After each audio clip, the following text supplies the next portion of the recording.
Om Swastiastu. Assalamualaikum warahmatullahi wabarakatuh. Shalom, namo buddhaya, salam kebajikan, dan salam harmoni. Baik, perkenalkan nama saya Kada Parianto dengan NIM 24110110062. Jadi pada kesempatan kali ini, saya akan menjawab beberapa pertanyaan pada mata kuliah Statistika Dasar. Nah, pertanyaan pertama adalah, jelaskan secara singkat apa yang dimaksud dengan uji prasyarat analisis parametrik dan mengapa uji normalitas menjadi bagian penting dalam prasyarat tersebut. Nah, jadi uji prasyarat parametrik adalah pemeriksaan kondisi data agar sesuai dengan asumsi statistik tertentu secara normalitas, homogenitas, dan linearitas. Nah, mengapa uji normalitas itu penting dalam uji prasyarat analisis parametrik? Itu karena analisis parametrik itu misalnya t-test atau ANOVA itu membutuhkan data yang berdistribusi normal agar hasilnya itu bisa menjadi valid dan representatif.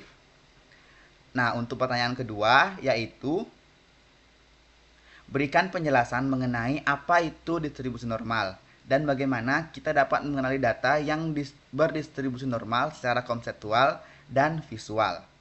Nah, jadi distribusi normal itu adalah distribusi data yang berbentuk kurva lonceng atau bell kurva yang simetris dengan nilai rata-rata, median, dan modusnya itu sama.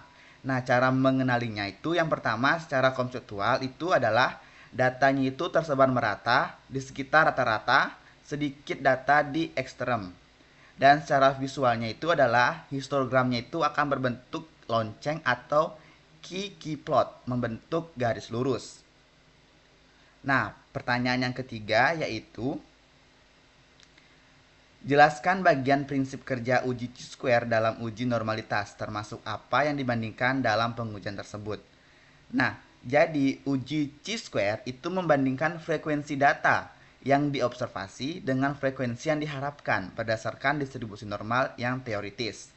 Jika selisihnya itu signifikan, maka data itu dianggap tidak normal.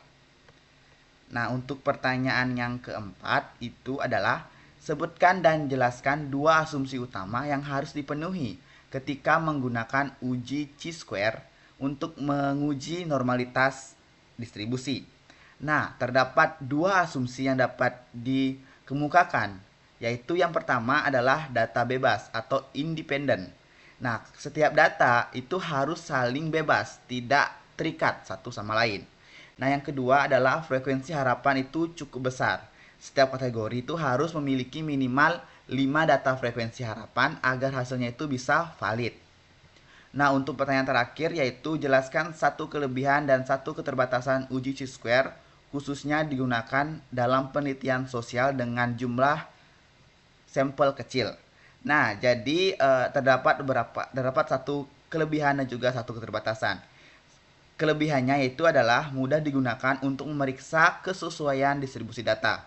Keterbatasannya itu adalah kurang akurat untuk sampel kecil karena frekuensi dan kategori yang digunakan itu adalah terlalu kecil. Itu bisa menimbulkan hasil yang bias. Oke, baik, demikianlah jawaban saya mengenai 5 pertanyaan pada mata kuliah Statistika Dasar. Saya akhiri dengan Parma Santi. Om Santi Santi Santi Om. Wassalamualaikum warahmatullahi wabarakatuh. Shalom, namo buddhaya, salam kebajikan, dan salam harmoni.